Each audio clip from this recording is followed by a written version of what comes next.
All right, we appreciate our fans that came out last Saturday night that made the trip over to Oxford. Thought we had a great turnout. We appreciate that. We're all disappointed in the outcome. There's no denying that. We made entirely too many mistakes, had too many costly penalties and inopportune times of the game, and we missed entirely too many tackles. We couldn't sustain any momentum. That once we got it on our side, we couldn't hold it. I thought offensively we were very poor on first down efficiency in the first half especially. Didn't think we matched their physicality, both inside and out on the edge, on the perimeter blocking. We had 3 costly penalties, and we had some opportunities and we couldn't capitalize on them. We all got to get better. We got to help grow these players up quick. We got a lot of inexperience at times, and it shows. But it's on all of us to put them in a position to play fast, and it starts with me. Defensively, thought our defense kept us in the game, especially in the first 3 quarters. We scored on defense, created some momentum, gave us a chance, but they were on the field entirely too long. Our defense was. We had too many missed tackles, more than I can remember of the past. We had a couple critical third down penalties that kept drives alive, and we just couldn't overcome it. And I thought special teams, we didn't do anything special to impact the game. I do think that there was a bright spot there with 2 nice punt returns with Traylon Burks. That was promising. We had a chance to come away with points right before half and couldn't capitalize on that. But we all got to respond, and that's what this is about. That's what it was about yesterday when these guys come in here. It was about after the game. It starts with me, and it truly is about a response. We've got a very much improved Colorado State team from a year ago coming in this Saturday. We know we're going to get their best shot. But with five offensive and 6 defensive returners back, they got a lot of experience coming back. But as I say each and every week, it's more about us. It's more about how we play than who we play, and correcting the mistakes from last Saturday and responding the right way. And that's what we're going to do. So with that, I'll open up. Chad, you got Nick Starkel listed as QB1 on the depth chart. Can you talk about that decision? Yeah. It felt like that coming out of half, it wasn't so much what Ben did or didn't do. It's what Nick did. And we were looking for a spark, something to get our offense moving, create some momentum, create some yards, give an opportunity for some big plays, and that was our decision going into it, and Nick will be our starter. Chad, even go back to last year, your team struggled to score touchdowns in the first half in a lot of games. Is that something you talk about with your staff, your team, and can you put your finger on what's going wrong in that regard? Yeah, we have. We've talked about it, and it's something that we've got to continue to develop our offense. We got to become, create our identity. We got to be able to run the football. I mean, that's number one. It always starts with running the football and create explosive plays. Chad, you basically at defensive end, you got Gabe and a bunch of freshmen. How's Gabe doing leading such a young group? How'd you think he played? How did Mateo and maybe some of those other guys play? And do you have an update on Bell? And if he can't come back, just kind of what do you see for that position being so inexperienced? Yeah, I don't see Jamario back this week. We'll wait and see. It. I think it's probably going to be another week. I thought that. I thought Gabe did some really good things. I thought we had a few mistakes, but and he and I have talked about that, about leading those young guys. Zach Williams, Colin Clay, Mateo Soli, and just helping show those guys. And a lot of those young guys that are out there the first time. You can prepare them, you can talk to them about what it's fixing to be like on the road in the SEC, but until you just get in there and go do it. And I thought Gabe and those guys have done a good job, Scooter and Sosa, of helping kind of, share with those guys what to expect. And they played well. I thought that Zach Williams gives us some speed off the edge. I thought he did some really good things. Soli is very powerful, going to have a great career. Colin Clay is a force. Again, just getting these young guys the experience that they need to get to continue to grow, and we got to grow them up, and that's on us as coaches to do. Chad, a couple of plays, the trick play that looked like it was supposed to go to O'Grady but went to Woods and had a 14-yard loss. Can you explain what was supposed to take place there? And then the touchdown pass to Trey Knox that for 38 yards it was called back. You had 8 men on the line of scrimmage. Who was supposed to be backed off? Well, it was let's go to the first one. We take in several specials in every game, and that's just what you do. And when they work, they look great. You look like a hero. When they don't, then it goes completely the other way. The ball was supposed to go to the right to Traylon, but again, some of the things that you're going to make mistakes. We Nick threw the ball to the left to Mike Woods, and as you can see, CJ was never even looking on that side. That ball's never gone to the left on that case to Mike, and so it was a mistake. I mean, we made a mistake on it. If he goes to the right, CJ's wide open running down the field. It's we're talking about something totally different right now. The other was we were covered up. We did cover up a receiver. It was just simple tray formation for us, and Traylon Burks lined up on the line of scrimmage, and we've lined up in that formation 1,000 times, and he made a mistake. And that's going to happen sometimes, and with some of these young guys, but. Again, that was a big play in the game. That was one of the 3 costly penalties that we had right there. Austin Capps, where's he at, Coach, as far as coming back? And then Davion Warren, was he hurt Saturday night, and then is he okay now? Davion did get hurt Saturday night and was struggling with his hand, and so he was back out at practice yesterday. Austin Capps, we hope to have him back out to practice on Tuesday. He was not out there yesterday. Good to go. We believe he'll be good to go this Saturday.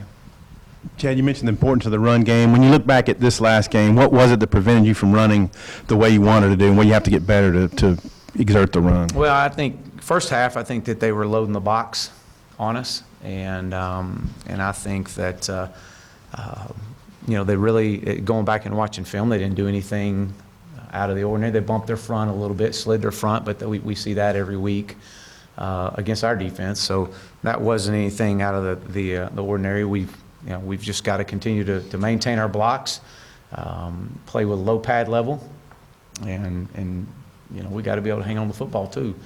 But I thought we had some creases there. We were mixing some things up, and that was it. Is Scooter, I guess he went out a little bit during that game. Is he healthy? Looks like he hadn't had quite the 2 games of that he would have last year. So no, he's healthy. I know he went out with some cramps in the game last week, but he's healthy. What did you see from Ricky Stromberg in his first career start, and then any other injury updates that you have? As far as other injuries, no. Outside of what we've already talked about, I thought Ricky played really well. I thought he played really well. I thought he was made some mistakes. We missed a call late in the game, and we allowed penetration to come right over the top of him for a TFL. But I thought he played really well, and I'm excited about him as well. Chad, with the kickers, Loy had a pretty good first game, and then he hit a pretty good one his first try the other night, and then after that he didn't seem to get the distance. And Limpert's been such a reliable guy. How surprising was it to see him miss, and then he had to hit the upright, I guess, got the other one. That was just maybe a bad night for those guys, or how do you feel about that? Well, I thought that I did think, obviously, that if the first punt wasn't going to be any indication of what it was going to look like the rest of the night, I thought he was fixing to have a great night punting the ball. I thought that we put him in too many what we call pin punt situations. We were trying to get the ball inside the 20-yard line, and we could never get the ball to turn over. But that's something we're going to continue to work. And with Connor, he's been very reliable and very dependable for this program, and have no other indication that he won't continue to be that way. It's just one of those nights. Colorado State's got a different quarterback, different running back, top 2 receivers from what you saw last year. How different do they look, and what have you seen from them in 2 games? Yeah, no, obviously much improved from a year ago. The Colin Hill, the Cameron Butler, these guys are definitely playing extremely well. Scored a lot of points last week. Was in a shootout with the first week against Colorado. I think that they're very physical up front, both offensive lines and defensive lines. I think that's one of the strengths of their teams, without a doubt. And we're going to have to come in and match their physicality. Again, as I said before, it's about us, and that's our focus on how we're going to respond this week. Chad, I think Colorado State had lost 6 straight games going back to last year and then the Colorado opener, but then they beat Western Illinois pretty good.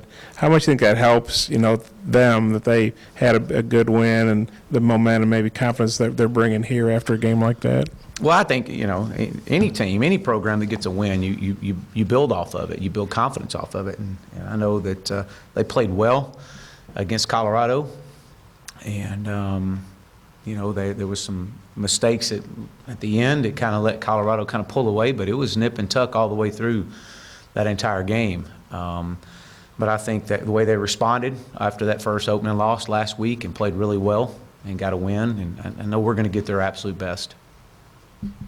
Chad, what's your overall evaluation of when Starkel was in the game? It looked like pass protection was pretty good other than maybe the 1 sack.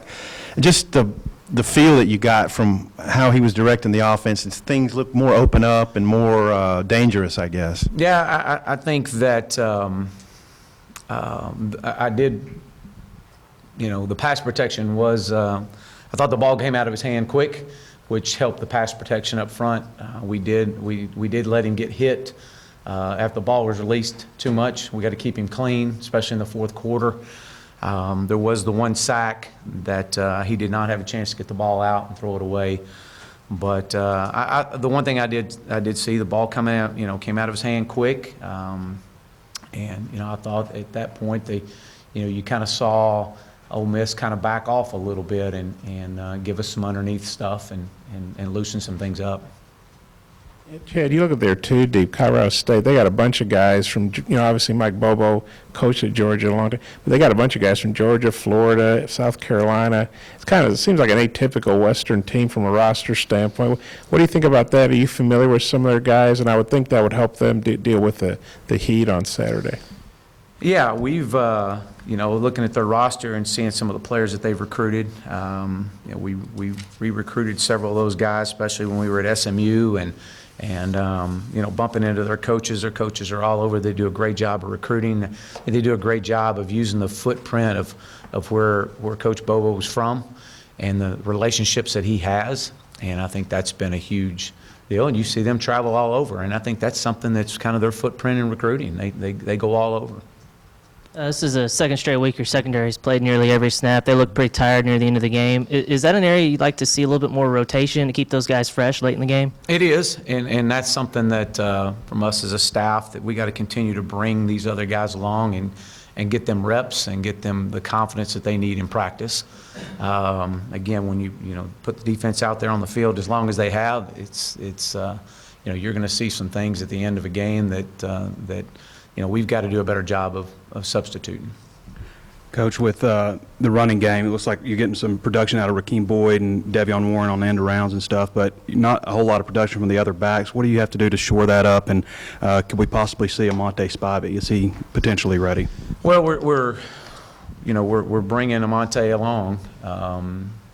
He's going to be a great talent for us, but we just got to make sure that he's ready to get on the field and feels comfortable with what we're asking him to do. I think with the other 2, with Chase and with Devois, I think that there's times there that the crease is there. We got to find it, and thought Devois ran the ball well at times. Thought he caught the ball well out of the backfield. Had the one up the sidelines that if we could just get it on him in stride, we have a chance to score on that play. But with Chase, same thing. I mean, we've got to get confidence in these guys. We know that the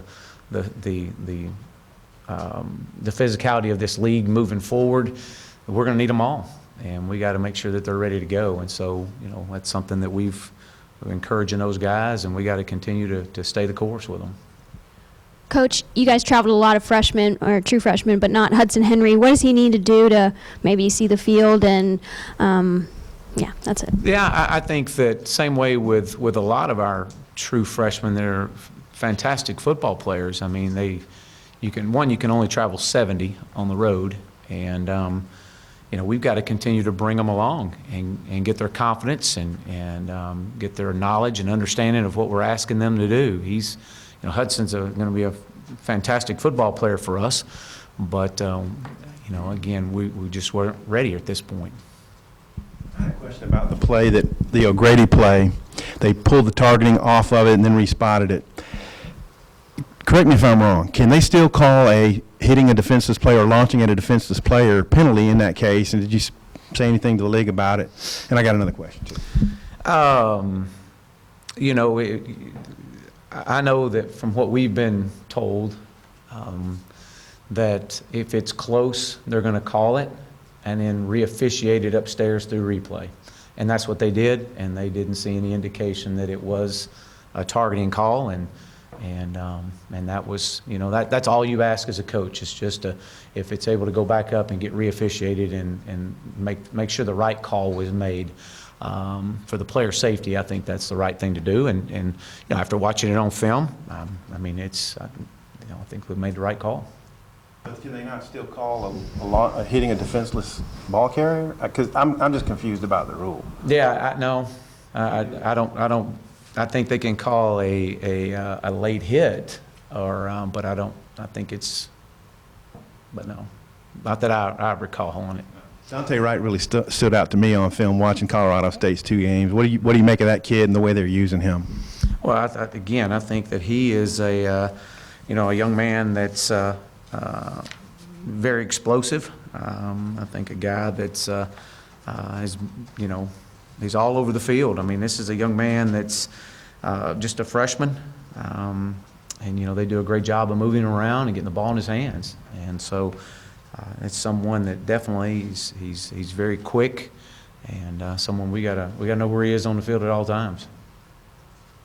They're much better offensively. Any more questions for Coach Moore? Yeah, just generally, why are they better offensively? What has Hill done? I mean, I know he played 5 snaps against you guys and didn't do much, but why are they better? I think they're doing a good job of moving their personnel around, and I think he's confident with his throws and what he's doing. The receivers have been playing well for him, and I think that's really helped him out over the first 2 games. Coach, how did you tell the 2 quarterbacks who was starting, and just how did they respond? Well, like professionals. I mean, I talked to Ben and just shared with him that that he's. It wasn't really, it'd be a whole lot easier for me to tell Ben you've thrown 3 or 4 interceptions in it, but it wasn't. It wasn't so much what he did or didn't do. It's just what Nick did and provided that spark, and so that was the message. Thanks, Coach. All right, thank you.